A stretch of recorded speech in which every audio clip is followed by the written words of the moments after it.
Hello and welcome to Foundation Friday, June 16th, 2017.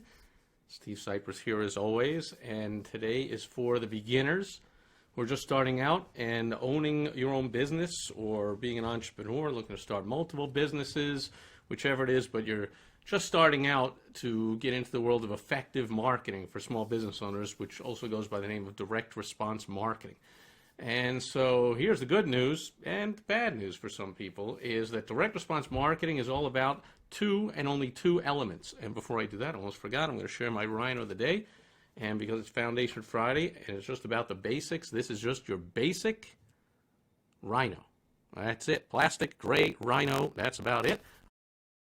I did notice, I don't know if you can see that, but there it is on the foot. Well, you can see it, but you can't read it. It says copyright 1998. So this guy's almost 20 years old, so we'll be celebrating his birthday next year. Mr. Basic Gray Plastic Rhino of the Day. Okay, two elements for direct response marketing. They are, and only two elements. This is what you got to love working with. You got to get good working with them. You got to study them. You got to really get into this if you're going to be good at marketing your small business. Otherwise, you're going to need, it's not such a bad thing. I guess if you don't like it, don't do it. But you need to find someone to do it. Either get a partner in the business, hire a director of marketing, knows direct response marketing inside or out, get a board of directors to guide you, get a mentor, get a consultants, hire anyone you got to do, but whatever you got to do, if you don't enjoy working with these two elements, you're going to be very frustrated and upset because you're just not going to get good bang for your buck with your small business marketing. You're going to do the crap that 99% of small business owners do, thinking they're doing some kind of getting their name out there or branding or building a name or I don't even know all the stupid things you could do. I'm sure there's lots of them. What I do know is the smart thing you can do is only one of those. It's called direct response marketing, and that comes down to two and only two elements. They are math and human behavioral psychology, and that's it. So, sounds simple. However, how many people out there don't, you don't have to let me know or press like or comment or whatever, but do you hate math? You're not good at math? Well, then you're not going to enjoy direct response marketing. You're not going to be good at it. You're not going to get good results unless you're really good at working with math and you love working with math.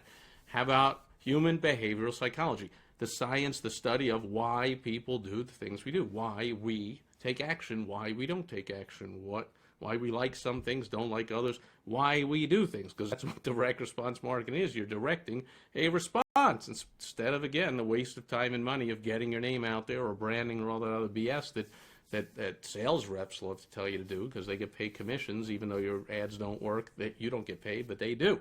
But direct response marketing, you want to direct a response, you want to get people to take an action. Wouldn't it be nice to make a study of and get to know really well what makes people take action?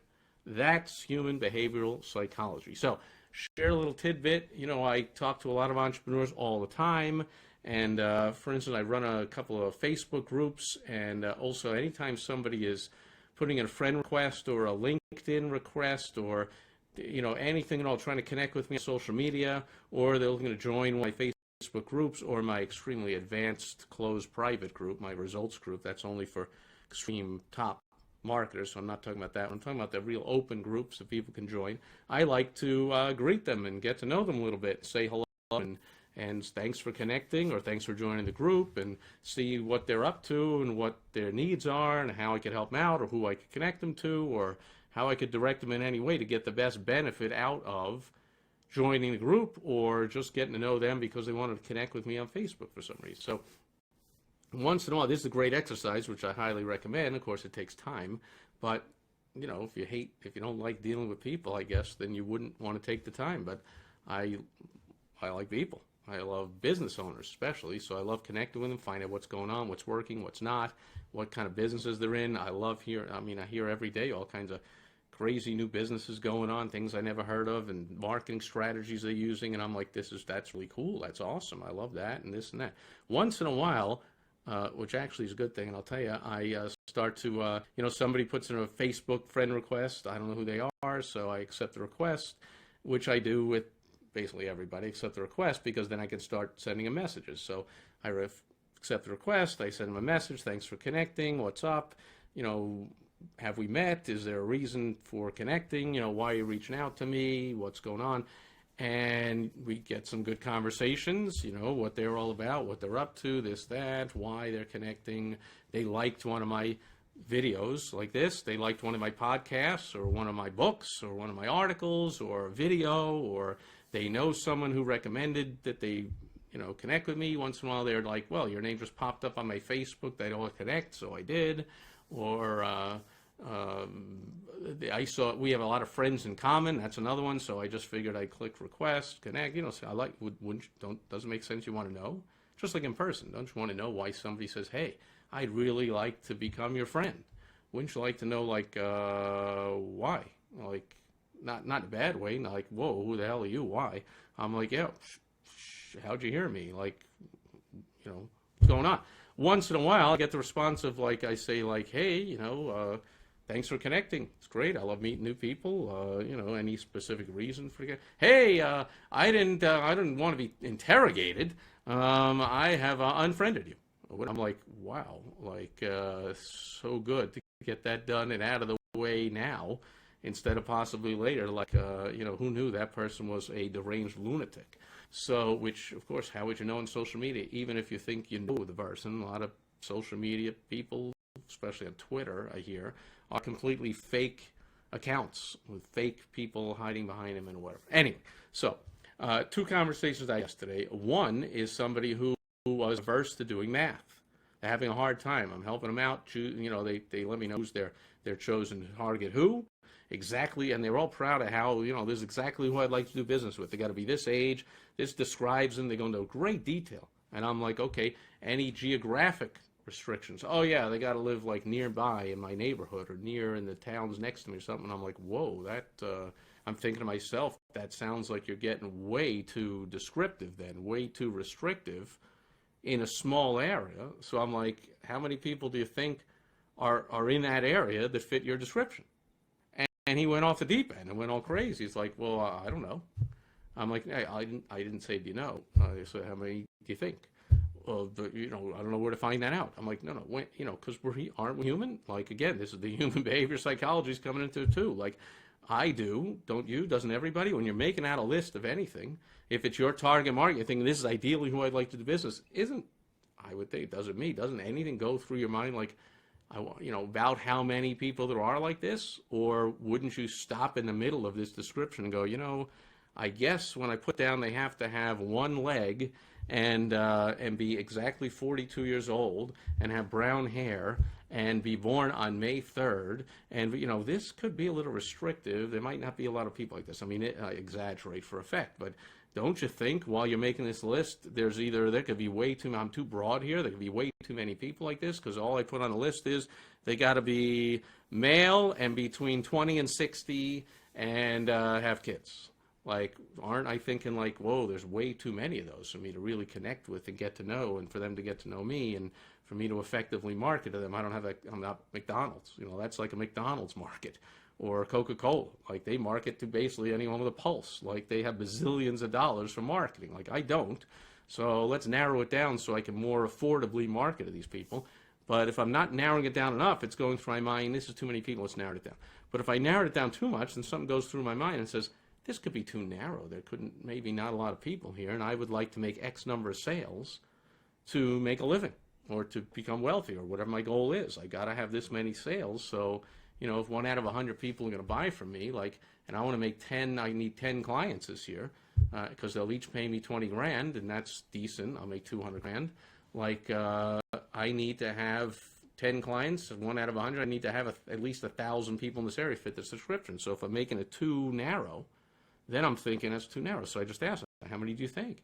I don't know. Hey, Rich, I don't know. How do you find out? I'm like, well, you know, gee, do you have access to google.com? Like, how do you find out? So here's a person who is not enjoying the math part of direct response marketing to ask, how do you figure it out? In other words, you don't enjoy the recon mission you're on, the investigative reporter role you're taking, the private investigator, journalist, investigating, researching role of I got to find out what's going on in my marketplace. We haven't even gotten into the human behavior psychology part of it, of like, and how do these people think, and what do they like, and what do they not like, and what are their pet peeves, and what keeps them up at night, and how do they like to buy? Do they like to buy online or offline? Do they like to use credit cards, or do they only pay cash? Will they only buy in person, or will they buy over a computer?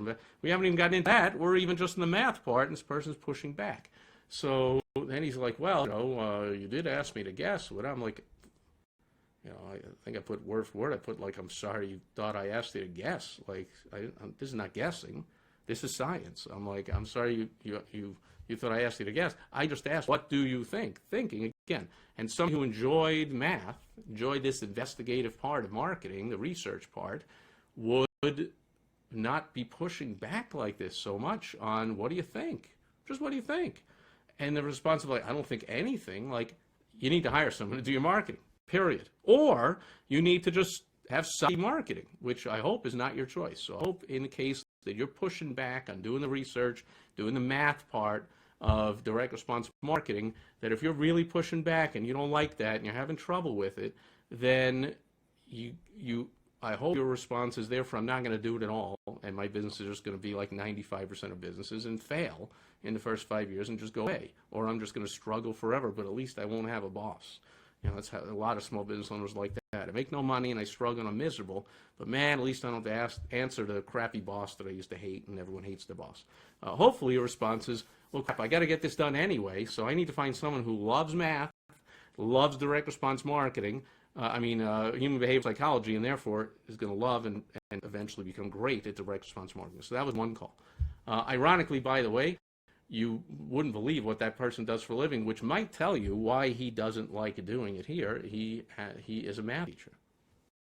Like a math teacher who is pushing back on doing math. He finally asked me, like, how do I find out how many people? I'm like, it's math. Okay, so let's see. How would we find out how many people fit this description in this given area? First, I think we'd want to know how many people are in the area. So let's say there's 100,000 people in this given area I've chosen. I'd find out what percentage of those people are male or female. In his case, it was a female of certain age. So first, let's say female. How many people are female in that area? Pretty sure it's probably 50-50. It depends on the area. But let's just guess, say 50-50. Let's now say we're 50,000. See, we're just doing math. To me, who I love math, especially when it comes to doing the marketing part of it, I love doing this game playing, math playing, investigative stuff. So it's pretty easy for me to say, well, the area is 100,000. I want only women. That's 50,000. Now I want women of the age 30 to 55. I can quickly do something on Google.com and see X percentage of people in my country are of that age. And I'll say, well, that's a third of people. So now out of the 50,000, that's 17,000 about are female between that age. I've narrowed it down to 17,000. And how many of those fit this one? And how many drive this car? How many have this many kids? And eventually I'll take the percentages down to where I'll find either there are enough people in this area that fit my description, my chosen who, the people I really want to do business with, to sustain my business the way I want it to go, to have enough clients. Or there aren't enough, and I better choose a different market, either expand geographically or expand in any other area or whatever. Anyway, now on the human behavioral psychology end, had a call yesterday, which was a delightful call, with a psychologist, someone who is into human behavioral psychology. She is a coach for entrepreneurs. She helps entrepreneurs clear mental blocks and perform to the best of our ability, because again, the good news and bad news, you are your own boss is the good news. The bad news, you're your own boss. You don't have a boss. So you don't have anyone to manage you, motivate you, set goals, set quotas, tell you got to do stuff. And so in that case, you're having trouble with that, and you might want to hire someone like this person who is a performance coach for entrepreneurs who will help you boss yourself, manage yourself, lead yourself, because that's what you got to do. If you're not good at leading yourself, just like if you're not good at marketing, get someone who's good at marketing. You're not good at leading yourself, hire a coach who's good at leading yourself. And so she was nonstop. We just had a great conversation. She's all about human behavioral psychology. What about this? What about that? What do you think here? And I'll tell you this, and I'll tell you that. And she was like, oh, I see you do lessons learned from Donald Trump podcast, which, by the way, new episode comes out every Saturday, and that's tomorrow, weekly episode number 64. So that's like 14 or so months we've been doing it, a little longer. And she was like, well, did you think Trump was going to win? I'm like, no. She's like, I did, and I'll tell you why, blah, blah, blah. And I'm like, gee, never thought about that. And how about that? And she's like, well, because of the way this, and the way people are saying this, and the way they did this and that. And I'm like, yeah, but, seriously, no matter what you thought of all that, the party in power, in this case, the liberals, the Democrats, can always fix the election by fixing all the economic reports that come out and all the jobless reports. They skew the numbers, and later on they're all corrected later on, and they cannot prosecute, like in this case you see Comey not prosecuting Hillary, whether it's Obama told him or Loretta Lynch told him or he just told himself or whatever. The party in power is in control. They're rigging this whole election, and when it is the liberals in control, they even got all the main media on their side, all the main networks and newspapers. The New York Times, which when I grew up in New York, I didn't know any better. I just thought that's the newspaper.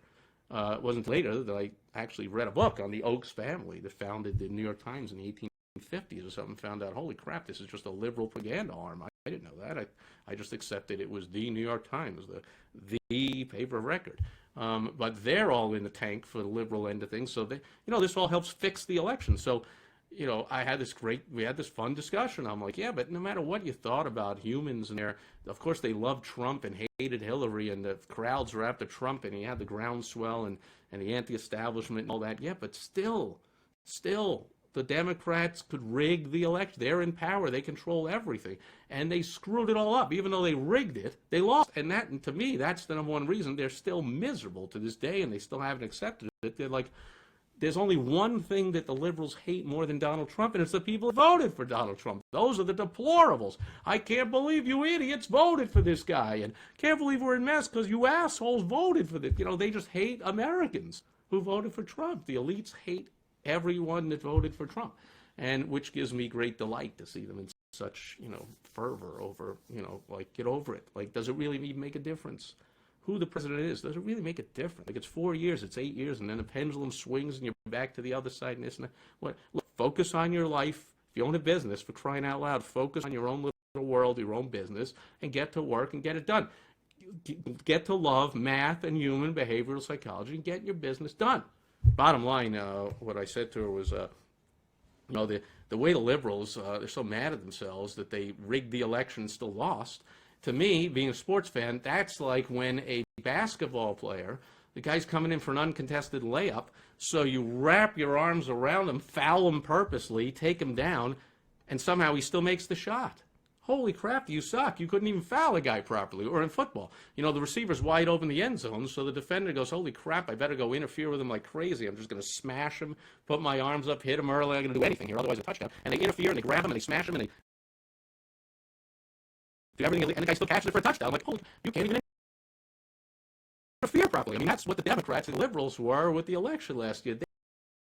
They couldn't even rig the election properly. They got to be really, really pissed and miserable. So I understand they are. And why do I understand?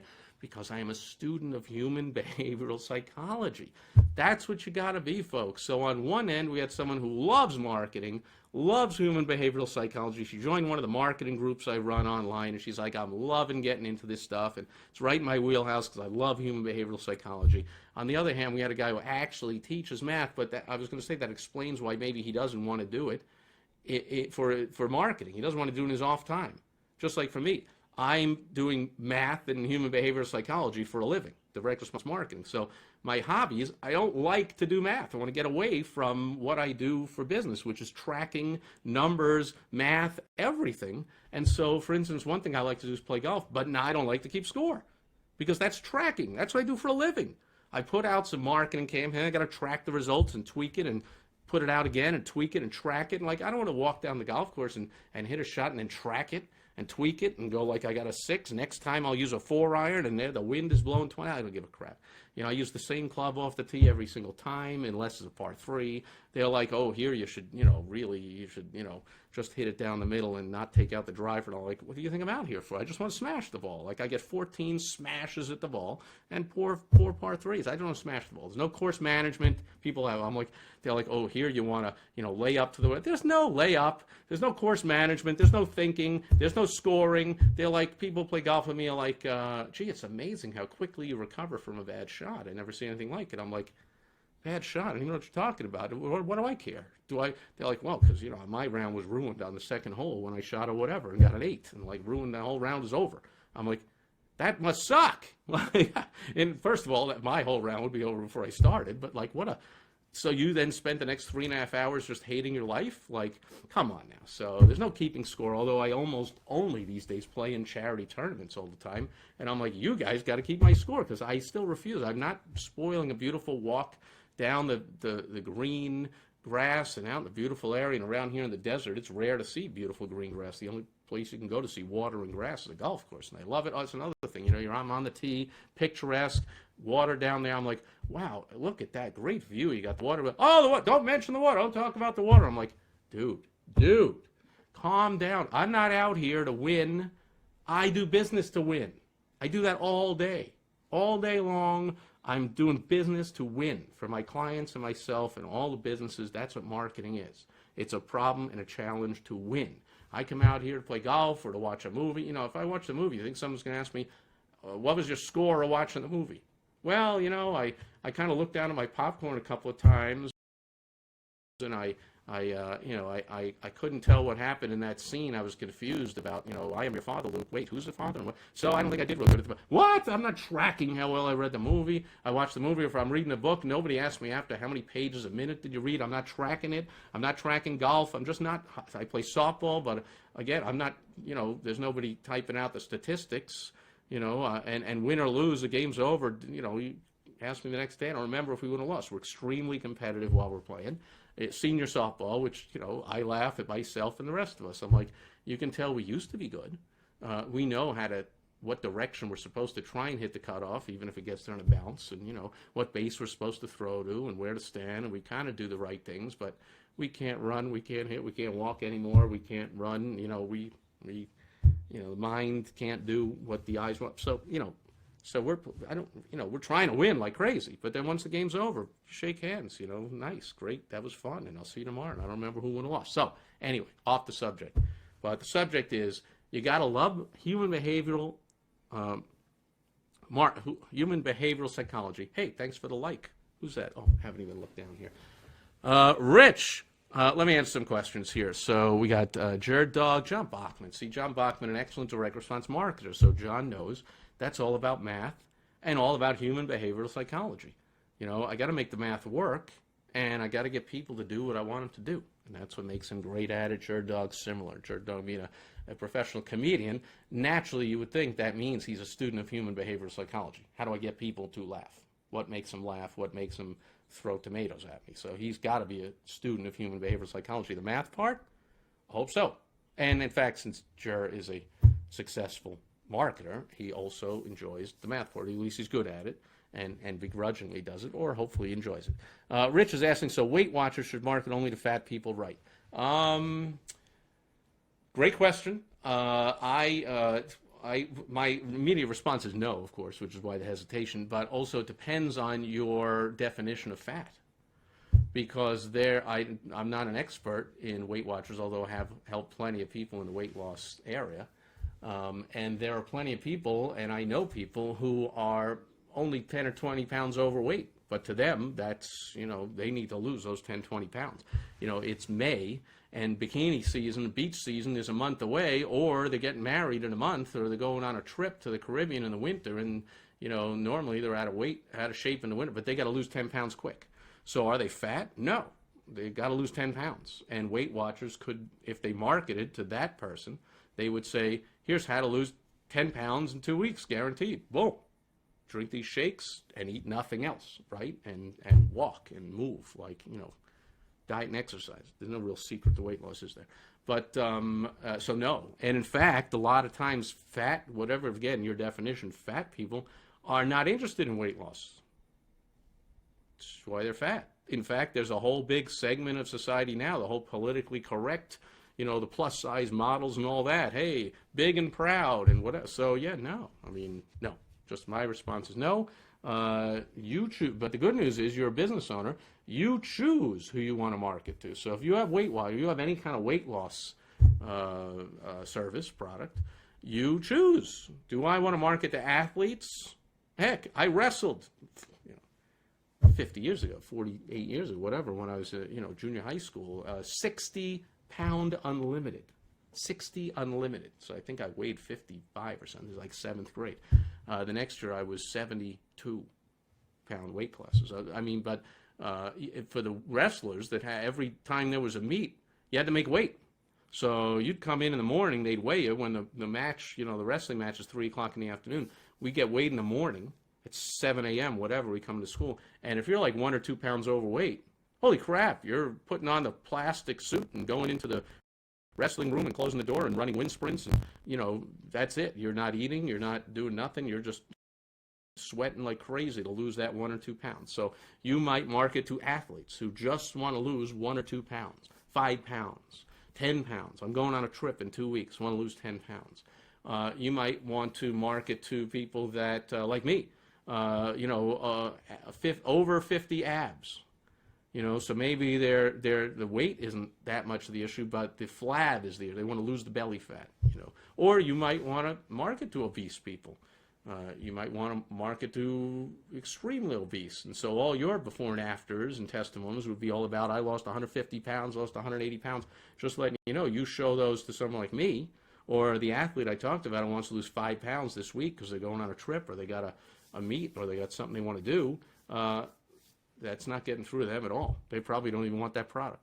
And if it's even the same product is marketed in different ways to different people. Make sense? Long topic for another day.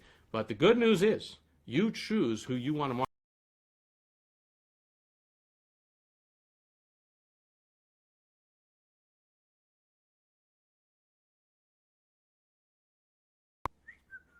Oh, there we are. We're back.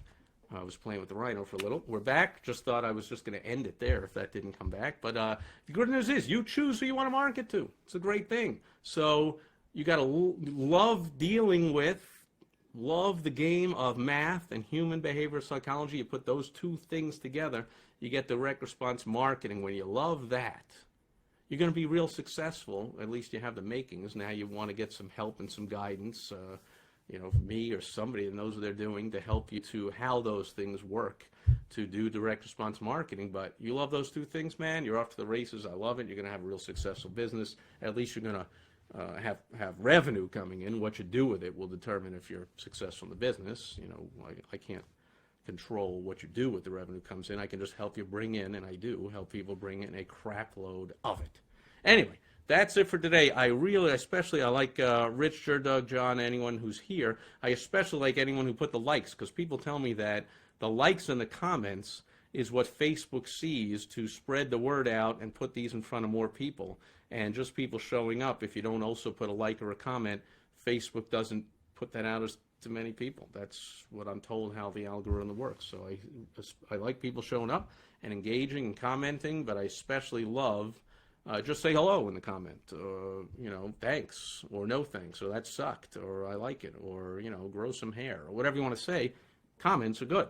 And likes, even I guess I think there's a way now on Facebook to put a negative like. So even if you do that, any kind of engagement, I appreciate. That's it for Foundation Friday, June 17th, 2016, June 16th, 2017.